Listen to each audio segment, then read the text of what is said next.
Selamat datang semuanya di sesi tentang machine learning.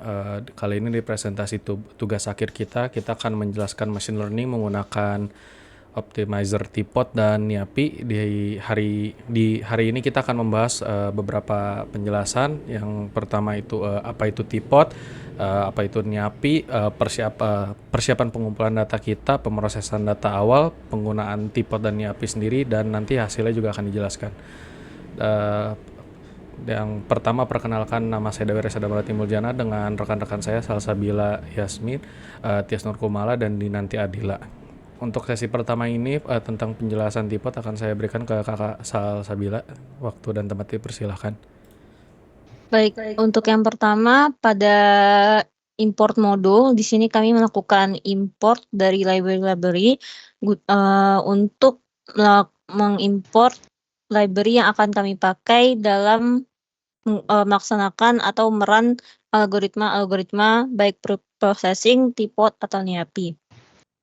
Berikutnya pada baris kode berikutnya kami membaca file path dari dataset kami cars.arff, lalu kami melakukan print df.head untuk melihat beberapa baris pertama dari dataset kami. Yang berikutnya pada data exploration, dengan menggunakan baris kode print df.info, kami menampilkan informasi umum tentang data. Dengan print df.describe, kami menampilkan statistik deskriptif. Dan dengan print df.isNullSum, kami memeriksa missing value dataset kami seperti yang terlihat pada layar. Dapat terlihat juga bahwa tidak terdapat missing value dari dataset yang kami miliki. Berikutnya, untuk pada bagian berikutnya, terdapat heatmap correlation. Di sini heatmap of correlation matrix yang kami miliki. Adapun untuk correlation matrix ini ada tabel yang menunjukkan koefisien korelasi antara variabel-variabel yang terdapat dalam dataset kami, di mana setiap sel dalam heatmap menunjukkan korelasi antara dua variabel. Lalu untuk warna dan nilainya, masing-masing sel-sel diagonal dari kiri atas ke kanan bawah berwarna merah tua dengan nilai 1, menunjukkan korelasi positif sempurna dengan diri mereka sendiri. Semakin muda warna merahnya atau semakin muda warna merahnya, maka semakin kecil korelasinya, dan jika warnanya berwarna biru, maka korelasinya negatif. Semakin tua warna birunya, maka semakin kecil pula korelasi dari datanya. Lalu berikutnya, pada data berikutnya, kami menampilkan box plot dengan kode-kode yang seperti terlihat pada layar, dengan output yang terlihat yaitu gambar yang menampilkan serangkaian box plot yang disusun dalam format grid dengan subplot mewakili variabel yang berbeda dari dataset kami. Pada box plot ini terdapat 2 baris dan 5 kolom box plot, sehingga terdapat 10 box plot secara keseluruhan, di mana setiap box plot diberi label variabel yang diwakili dalam dataset kami. Lalu, setiap box plot menampilkan median, kuartil, dan outlier potensial untuk variabel yang bersangkutan di berbagai asal. Baik, sekian untuk penjelasan dari kode data processing. Akan lanjutkan oleh rekan saya, Tias. Oke, terima kasih Salsabila. Saya akan melanjutkan penjelasan tentang data processing. Dari kode tersebut kita mendapatkan output. Yang pertama, train set shape 324,7 dan 324. Hal itu kita dapat mengetahui bahwa terdiri dari 324 baris dan 7 kolom, dan setiap baris merupakan sebuah sampel data pelatihan. Setiap kolom mewakili fitur-fitur yang digunakan untuk melatih model, dan terdapat 324 label target yang sesuai dengan jumlah baris data pelatihan. Yang kedua, kita mendapatkan test set shape 82,7 dan 82, yang artinya terdiri dari 82 baris dan 7 kolom. Setiap baris merupakan sebuah sampel data pengujian. Setiap kolom mewakili fitur-fitur yang digunakan untuk menguji model, dan terdapat 82 label target yang sesuai dengan jumlah baris data pengujian. Untuk kode selanjutnya, kita memiliki dua matriks, yaitu dari baris ke 1 sampai 5, dan itu adalah matriks 1, dan baris ke 6 sampai 10 itu adalah matriks 2.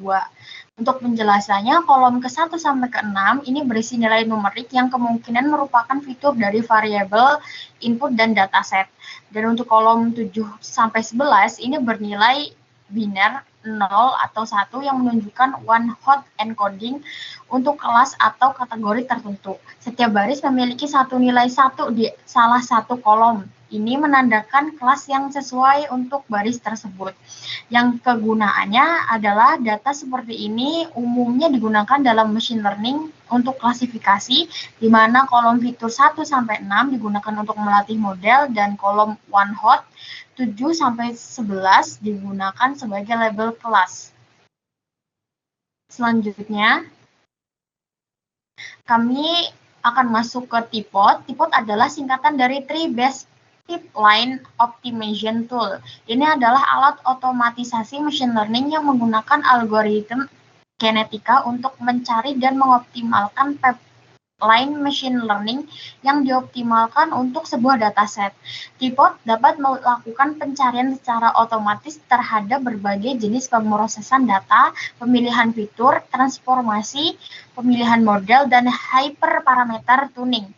Dengan menggunakan TPOT, pengguna dapat menghemat waktu dan upaya dalam mencari model machine learning yang terbaik untuk suatu masalah. Yang pertama, kita membutuhkan untuk menginstal pip install upgrade setup tools untuk upgrade setup tools, dan kita membutuhkan modul import package underscore resource dan print package underscore resource. Ini membuktikan bahwa install sudah berhasil untuk diinstal, dan selanjutnya kita masuk ke dalam kode utama TPOT. Kita dapat melihat output generasi ke N skor CV internal terbaik saat ini menunjukkan iterasi generasi TPOT dan skor validasi silang terbaik yang ditemukan pada generasi tersebut. Contohnya generasi 9 current base internal CV score itu di 0,98 sekian, dan selanjutnya base pipeline merupakan deskripsi dari model terbaik yang ditemukan oleh TPOT. Dalam kasus ini model terbaik terdiri dari sebuah pipa yang terdiri dari beberapa langkah atau estimator. Pipa ini terdiri dari XGB classifier yang diikuti oleh K-neighbor classifier. Parameter-parameter dari estimator juga ditampilkan. Selanjutnya, akurasi. Akurasi ini adalah akurasi model terbaik yang dihasilkan oleh TPOT pada data uji. Dalam konteks ini, akurasi model terbaik adalah sekitar 98,89%. Selanjutnya, kode akan dijelaskan oleh rekan saya, Dinanti Aldila. Baik, terima kasih. Sekarang saya akan menjelaskan untuk bagian NIAPI. Pertama, saya akan menjelaskan NIAPI adalah singkatan dari Nature Inspired Algorithm in Python. Ini adalah sebuah perpustakaan Python yang menyediakan implementasi dari berbagai algoritma optimasi terinspirasi dari alam. Algoritma ini terinspirasi dari perilaku dan mekanisme yang terjadi dalam alam, seperti perilaku kawanan burung, gerakan partikel dalam ruangan pencarian, atau proses evolusi genetik. Beberapa algoritma optimasi disediakan oleh NIAPI meliputi algoritma differential evolution (DE), particle swarm optimization (PSO), firefly algorithm (FA), gray wolf optimizer (GWO), dan lain-lainnya. Lalu kita akan masuk ke machine learning model NIAPI dan GWO. Di sini pertama class random forest problem. Di sini merupakan fungsi untuk random forest-nya.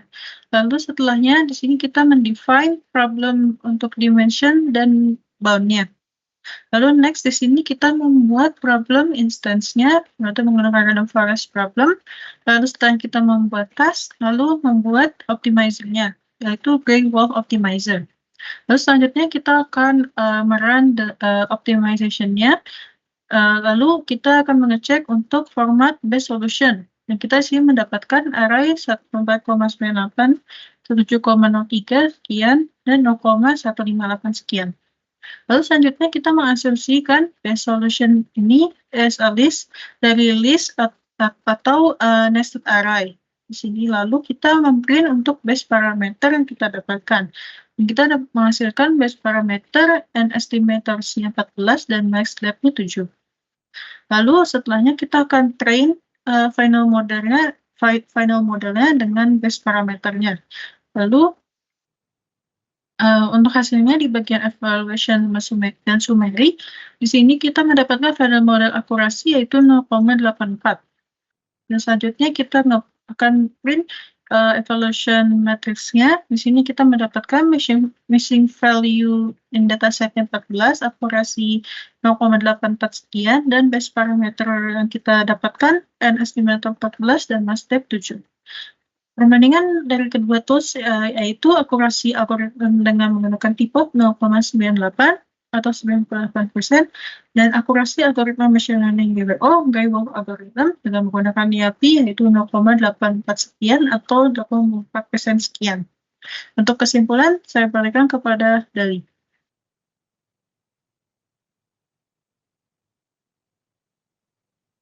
Terima kasih, Dila. Jadi untuk kesimpulannya bisa kita lihat tadi kita mendapatkan akurasi di tipot sebesar 98%.